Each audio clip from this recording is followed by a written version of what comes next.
Hi guys, how are you doing today? Me, I am doing very well. Me plus my guest. Yes. I told you I will bring Dr. K back. Yes, hata si hakuna haja kushinda hapa tina feature ni nani. It's Dr. K. She's back again. And if you remember the last conversation we had with her, the conversation was about contraception.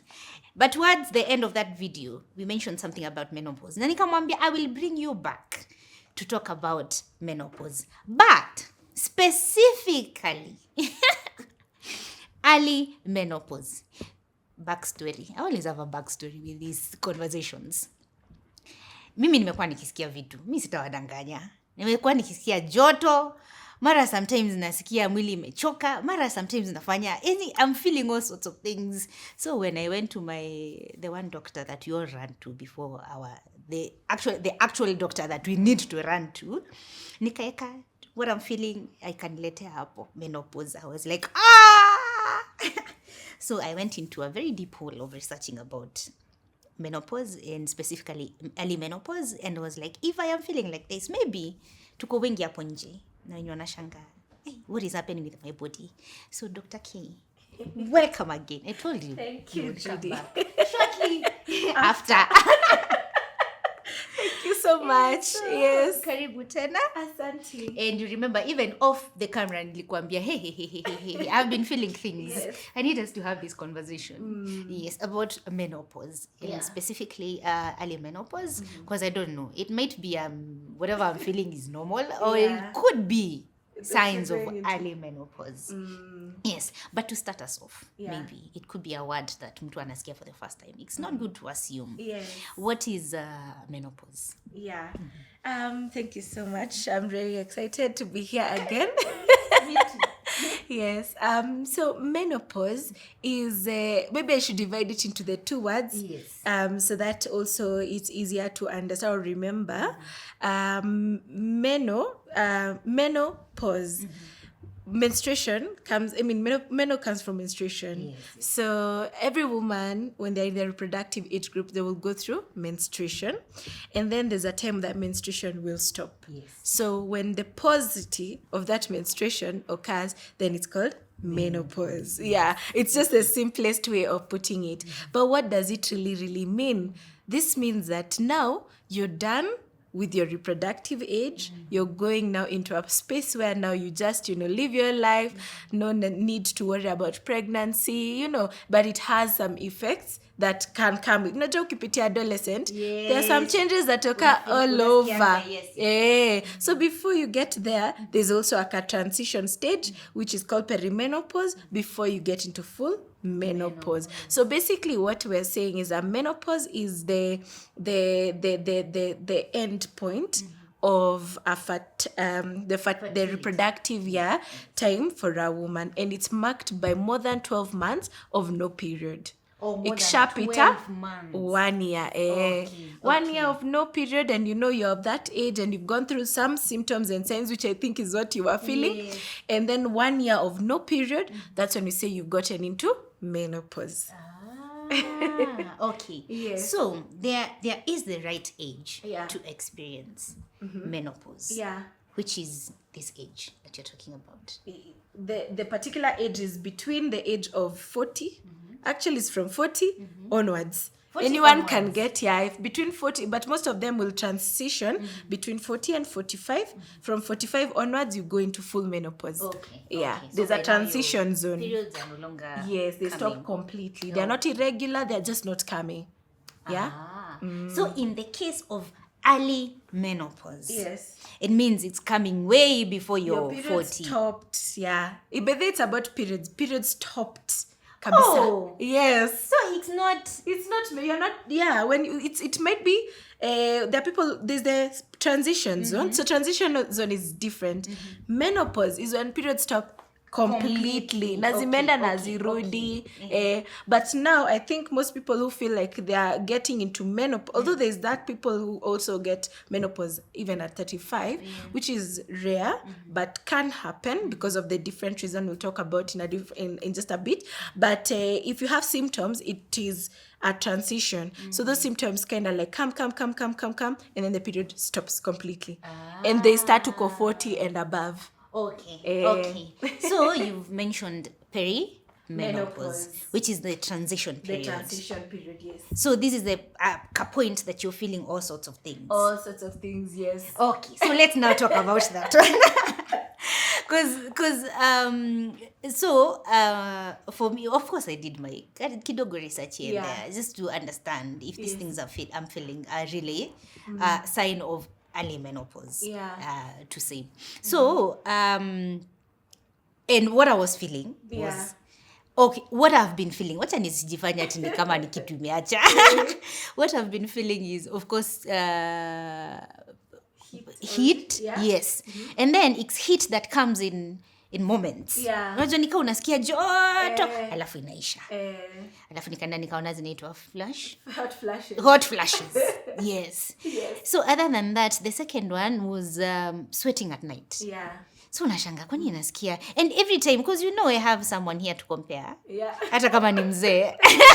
So I'm like, babe, unasikia joto? Wewe unasikia joto gani? So all the time amekuwa kinizeni ni joto gani yenye unasikia? Actually he's the one who made me to start thinking, okay, maybe there's a problem. Like kwani nasikia hii joto, hiyo design. And he knows me nakwanga mtu wa kusikia baridi, si wa kusikia joto. And then kidogo see, on this channel we say we are being very honest, and these issues are affecting all of us. Has been low libido. So unashanga afu kusikia mwili imechoka. Ushaisikia mwili imechoka? But then I am not sick. Like you're perfectly fine. Yes, like I'm perfectly fine, but you feel like your body is no longer functioning. On the same level. Like this. Yes, it should. Una feel And you see now, Daktari, I am turning 37 years in like 2 months. No, in November. That's about 3 months. Yeah, is it 2 months? Yeah. 2, 3, 2.5 months maybe. Yes. So unaona sasa nilianza nikifanya pale Google naona hapa inaweza kuwa iko na kitu. So I was like, you know what, if it's something I'm experiencing, it could be, you will tell me now, it could be, it could not be menopause, but since it's something I'm experiencing, maybe let me have the conversation with you. Inaweza kuwa tuko wengi. So daktari, what are the signs of early menopause? Okay, yes. So first of all, early, it means it's below 40. Yes. So the signs, so what is menopause under 40? So that's what we're talking about. Yes. First of all, it's not supposed to be that way. Ideally, because remember when we were talking about contraception and you collecting eggs every month from your over na kwa sababu umechukua nyingi lakini kamoja tu katamake, and it's on one side this month, the other side this month. Sometimes both of them can do that. So you can imagine how many eggs we lose in a month that don't get pregnant. Ziko tu zimeenda, because the ones that remain, the one that comes out, the ones that remain, they don't continue growing. A new fresh one is taken the next month. So those ones die off, okay?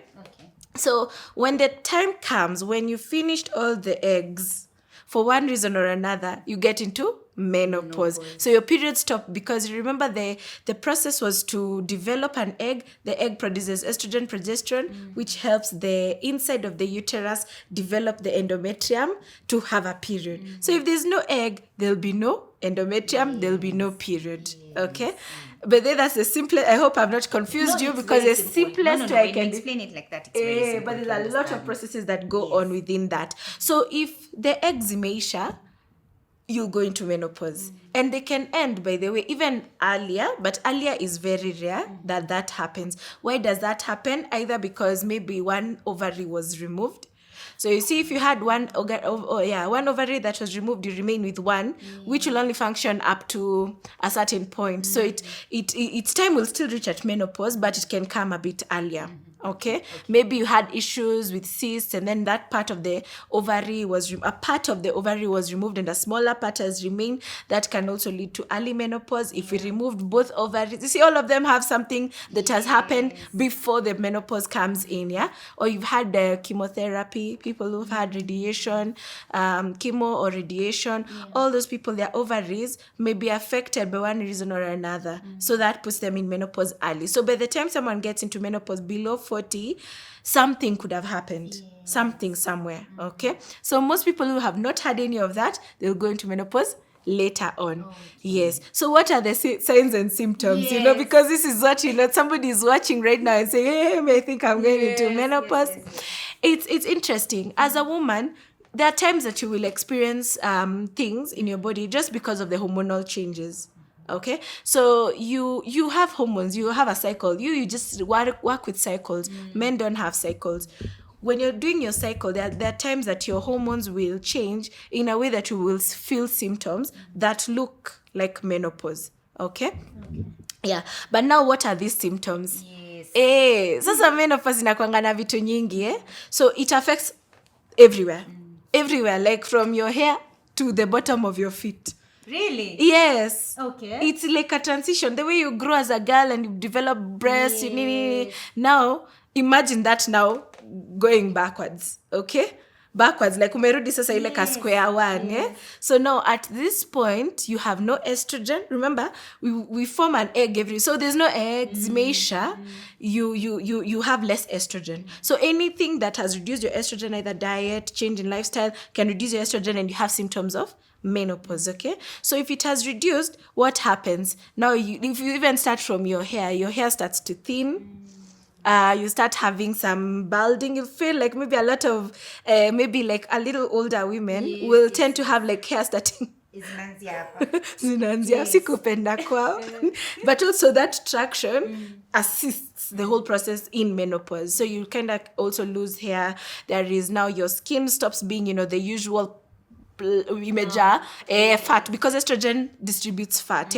So you lose weight on your these areas of your face. So you lose, like, that's why people put Botox to fill in a lot of places where they could have been that earlier because of estrogen. Remember, that is what is working. Then when you're looking at your neck, some people might develop some hairs because now the estrogen has gone and the testosterone is taking over. And then now the breast also, because you lose the fat in the breast, and then the breast becomes there's no fat. Like what?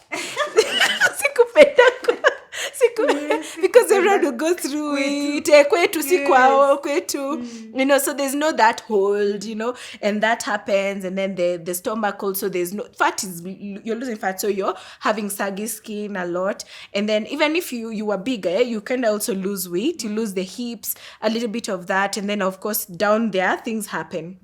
One of those things that happen is dryness.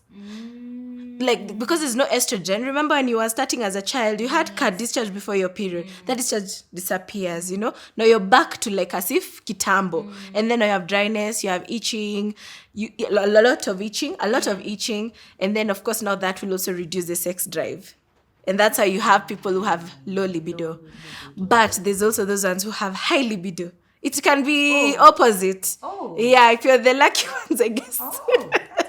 Either way, it goes low or it goes high when we get there. Yes. And then now, of course, now the vascular changes. Now, vascular changes is what you feel even when you're not in menopause. Sometimes you experience what feels like a flash. A hot flash, let me describe it, is you feel the heat coming from somewhere in your body, and it's going up. You literally feel the sensation of it moving. Yes. Yeah. That is I've gotten it. It is exactly what you feel is the flash. You feel the flash. And that happens because, again, the changes in the hormones, which can happen even before menopause. So it does not mean that you're in menopause, but menopause is when you lose your periods kabisa. But before then, you can experience those hot flashes, which can happen earlier than the perimenopause. Yeah, and it's very annoying. That heat is, it's very, very bad. So those vascular changes also affect, the way you think. You get anxious. This is the time people get depressed. This is the time they probably have marital issues. So mental health is also affected because now you have low libido, you're itchy down there, you're groggy, you're angry easily, you're sweating suddenly. In fact, you can even start sweating. Yeah. The sweat can be so bad that you sweat. Like everyone is okay, but you're sweating. Well, yes. And you don't want anyone to ask you because like mbona unaniuliza, but it is a natural process, So if all that happens and there was a history of something that could explain why you're having these menopausal features, either an injection, because there are drugs that actually we give and put people in menopause, especially for fibroids, endometriosis. We put them in a state of what feels like menopause, so they don't have periods during that time, to reduce the symptoms of fibroids and adenomyosis and endometriosis. So those drugs put you in these symptoms, all those symptoms that you feel, and can be very, very destructive. In fact, sometimes we might have to treat it to return not the eggs, but to return the estrogen. So early menopause is rare. It is possible to feel the symptoms before you get there, but when it comes, it continues. It does not stop. It does not regress, but it comes in a collection. So it's not just the sweating, the heat. There will be dryness. There will be itchiness. There will be sometimes can be depression. What feels like midlife crisis for women, and all that. So what you're telling me now, whatever I'm feeling, it could be just hormonal imbalance. It could be body. It's just the environment. We have to look at it at a holistic view. Sometimes you apart from just hormones changing, because they can change at any one point.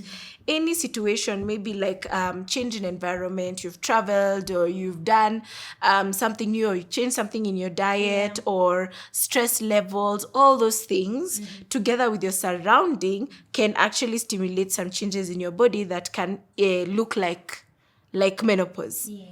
But the real deal menopause is all those symptoms, and then your period stops. And it stops for it does not stop. It's a process, and it's a natural process. It's not a disease. It's just a natural process that sometimes can be very severe in a way that we have to treat it. So when you look at yourself, I don't think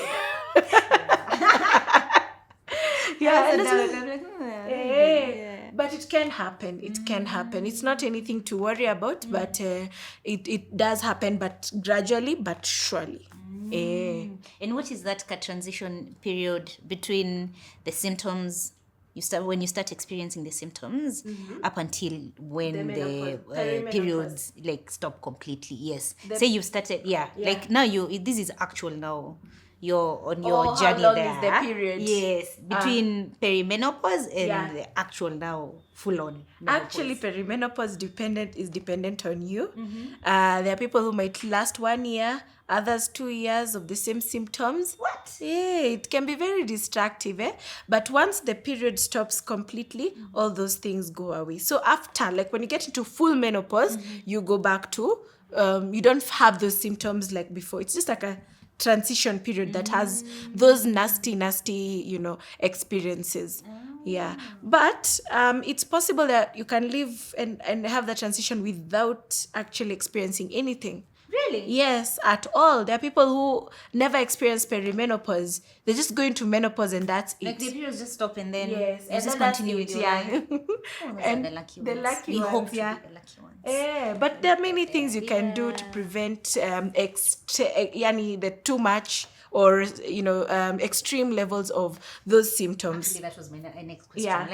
Is there something that can be done to just make that period a bit comfortable for a woman? There's a lot actually you can do prior, and it's usually lifestyle. There's no medication that we would say that will prevent you from going through the perimenopause, but lifestyle is so important. I don't know why it's so boring to talk about lifestyle, because it's like you just hear it every day, but yet it's the most important thing to do, i.e. like people who take alcohol, if they can reduce that, caffeine as well can worsen the symptoms. You'll find people who don't exercise. If you exercise, it kind of helps to relieve those symptoms as well. In fact, some people who are experiencing that, you tend to encourage them to take part in physical exercise and then do, because of the hot flashes, you can use cool water packs. Like when you're exercising, you can just place or you put a cold towel somewhere or with cold water and then just place it on yourself. It tends to also reduce that. And of course, working out where there's a lot of wind or AC. There are people who are comfortable with AC. There's some who are not. Like me personally, I prefer AC all the time. But then I always feel hot. And I never feel, it's rare for me to feel cold. Yeah. Really? That's why I like cold weather very much, because it works very well for me. I hope I don't go through, those severe forms. But it's basically lifestyle, a lot of lifestyle. rehydration. And now if it's very severe, like in case you're already in it and you're going through severe form of this menopause, there are some medication we can give you which contain estrogen. Now, this is where we prescribe estrogen particularly for the person, like in terms of the dryness, we give you estrogen creams. We give you even, it's called hormone replacement therapy. So when we do this replacement, it reduces those symptoms for the period of time that you're going through the menopause. Yeah, supplements also help some people, and it's good to even start them before. They help you in terms of, well, woman, your ovaries also maintaining the levels that it's supposed to, so that you don't go through the whole experience of menopause. Yeah, but not everybody can get the estrogen because of things like breast cancer, endometrial cancer. There are people who are at risk of getting cancers because of too much estrogen in or during menopause. So if you have a risk of that, then you cannot be given estrogen. Yeah. So we now have to still go back to lifestyle. And I'm assuming in this, when you're talking about lifestyle, we're also talking about diet. Yes. What kind of food that you're consuming. Yes. Because it if does you can play go a more role. vegetables and fruits, it's better because it helps to rehydrate your skin, so you don't have the feeling of it's also, because whenever there's any form of dehydration, sunburn, your skin will definitely be affected, and immediately there'll be a different, like sometimes you even see a lady 5 years ago and then 5 years later they are a completely different person. Because of that food and not rehydrating and not really, maybe it's their moods are affected during this time. Oh, that's very interesting. Oh, okay. So you're likely not going through menopause. Okay, from everything real. that you've explained, Yeah. I feel like it's probably not menopause. Yeah. It's probably just some changes in the environment. Yes. And And also also I'm your growing body. old, Dr. K. Wacha tuseme ukweli yake. Hatukui was it? Wait. Me, by the way, let me tell you. This is the youngest you're ever gonna be. This is what I usually tell. So we celebrate the 37 because next November you'll be I'll be 38. 37. You'll be 37, right? Yes. So in November, right now celebrate the I'm 36 because 37 will be older than today. So as you grow older, you grow with grace and happiness, whichever the case. It doesn't matter because even when you're at 40 or at 80, you wish you were at 37 now. That's true.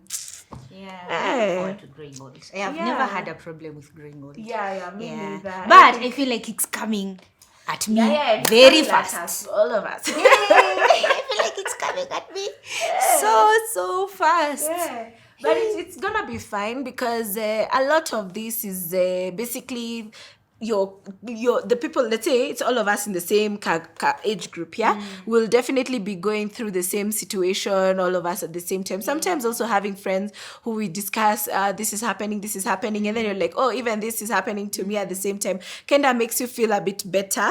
Not that you're happy that the other person is also going through the same thing, but it is a stage in life that you just can't avoid. It is not a disease.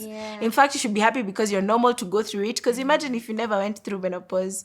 Then you'll be struggling with contraception again and again, even until 80, or still giving birth at 80, God knew. Unaza. These babies grow on anything. They grow on anything. So it's a good experience. But when it's extreme, there are times you can be able to. There's a chart online. You check your severity score. And every woman should have it. So when you go through your severity score, if you're under 40, we have to investigate what is the cause.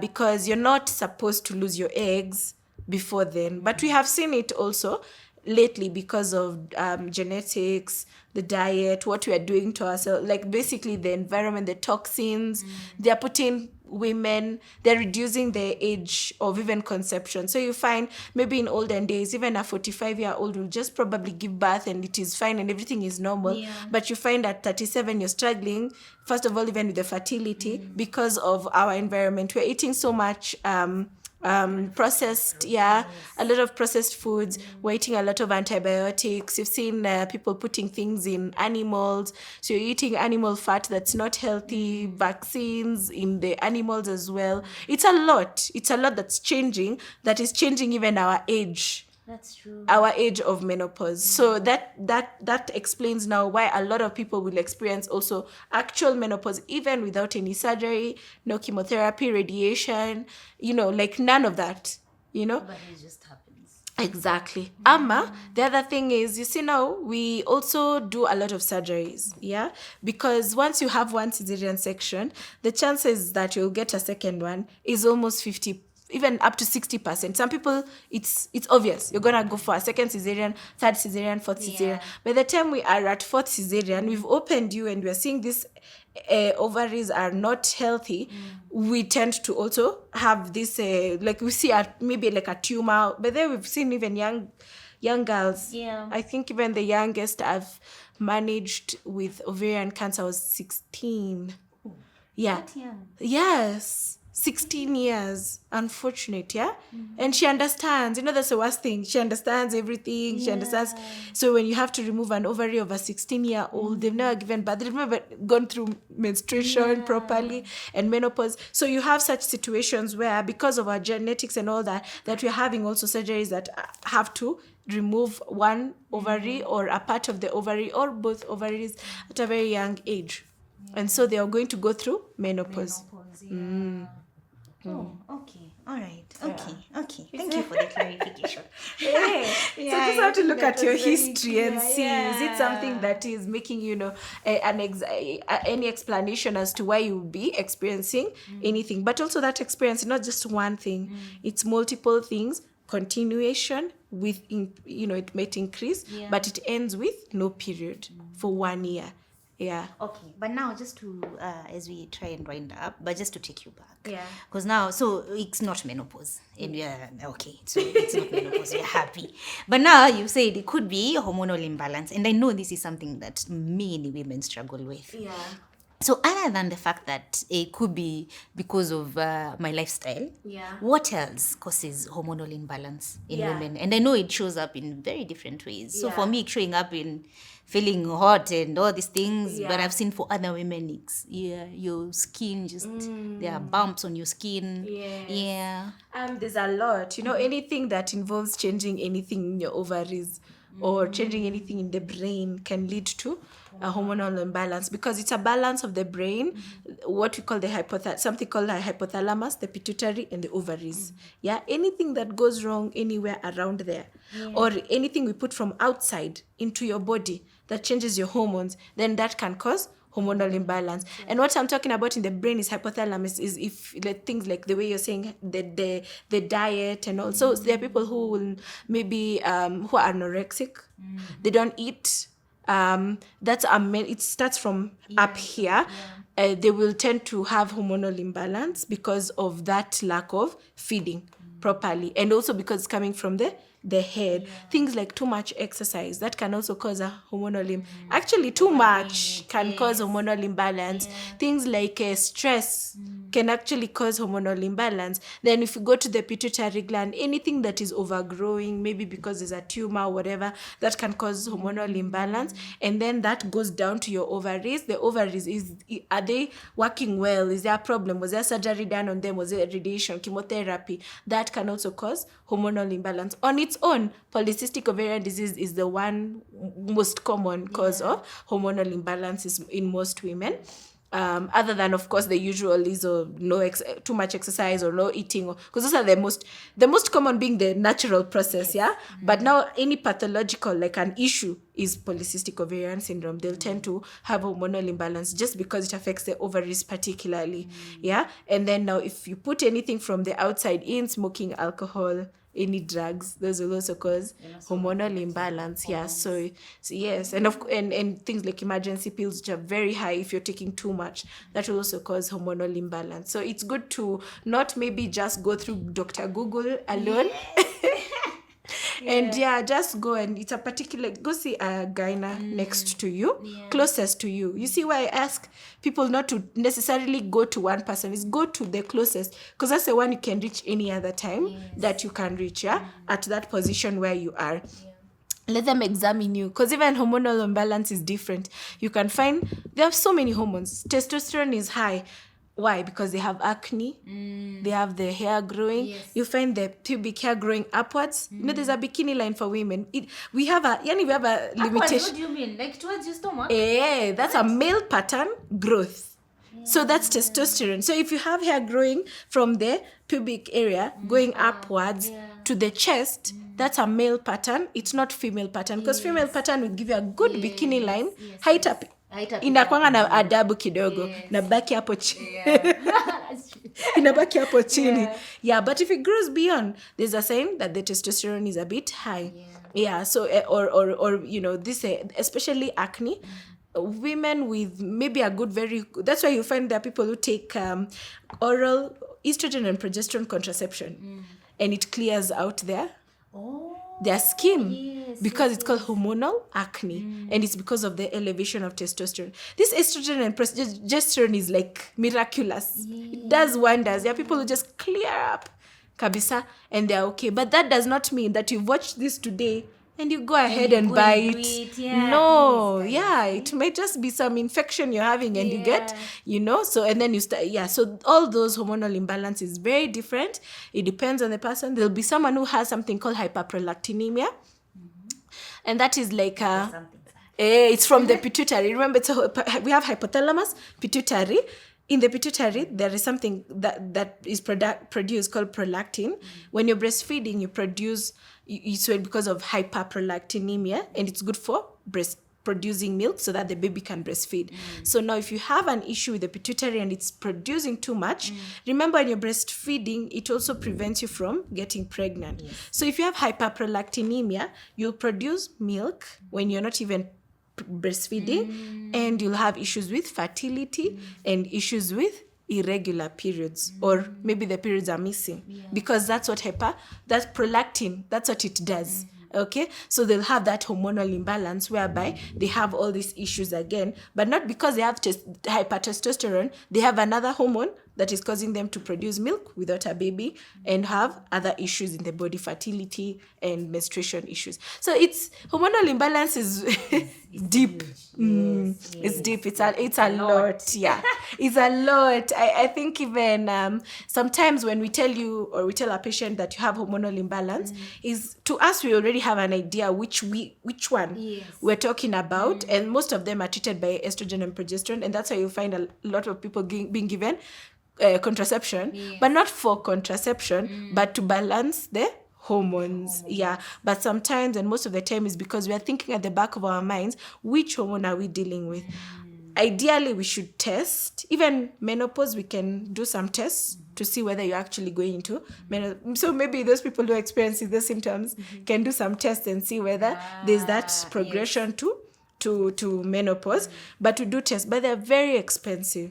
Doing hormonal tests are very expensive. So that's why you hear a lot of people saying, I have hormonal imbalance, but that particular hormonal imbalance, only you and the doctor know which kind. Because polycystic is hormonal imbalance, early menopause is hormonal imbalance, you know, like all those things. I think the way we know it is PCOS. PCOS. Yes, that's the one that we know. Like a lot of people talk about it. But there are people having hyperprolactinemia. There's a lot. Even thyroid disease will be associated with problems with fertility and the word same hormonal imbalance of estrogen and progesterone will also be there. Cortisol also. You've seen cortisol when you're under stress. Anything that increases your cortisol, even a tumor that increases your cortisol, will also change a few aspects about you as a woman, and especially your reproductive health. So a lot happens in our body. A lot. Isn't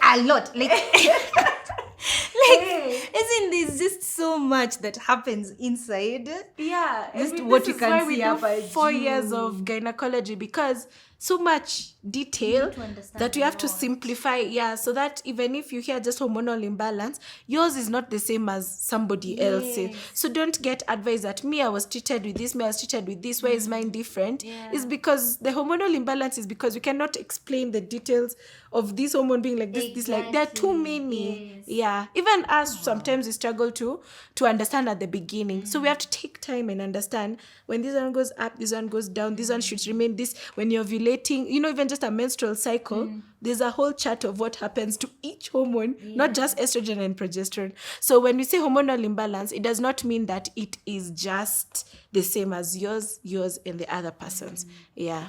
Oh, wow. Okay. Okay. Wow. Okay. Anyway, we are learning quite a lot. It's complicated, but the way you explain it, you make it easy for us to understand. Yeah. Yes, you really do. You really do. Yeah. And I'm happy to know that it's not menopause. Yes. Yes. Just go. It's okay. Exercise, get the cool packs, and I will be okay. and live life to the fullest. Yes. But kama kawaida, in case you have any questions that you'd like to ask Dr. K, hapo tu kwa comment section, ask away. Yes. It could be you're in your 40s now and you're experiencing these things, so you want her to clarify a few things. Yes. Wanakuuliza tu hapo kwa comment section. Yeah. Na kama kawaida pia, I will also leave her contacts hapo kwa description box. Yes. If you'd like to reach out to her personally, usikie sauti yake umuuliza, haya daktari, I have this question, please feel free to do so. Actually do online consults, by the way, now that I'm in Nanyuki. Ndio hiyo. Yeah, but I honestly look forward to having these conversations with you. Yes, I feel like every time I learn so much about my body, and especially as a woman. Yeah. I'm like, hey, yenyewe, hii mwili. Pia naendanga nyumbani niambia pole, naambia, you go through so much. Yes, feed it nicely, and be grateful about, because imekuweka mpaka 37.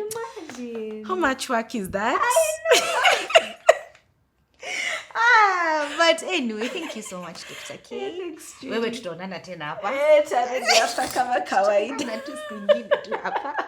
Thank you so much. Yes. Thank you for gracing us with your presence. Thank you. We always appreciate it. Thank you. And it's always a good time. And we get to learn so much. Yes. So until next time, tuambie kwa heri pale.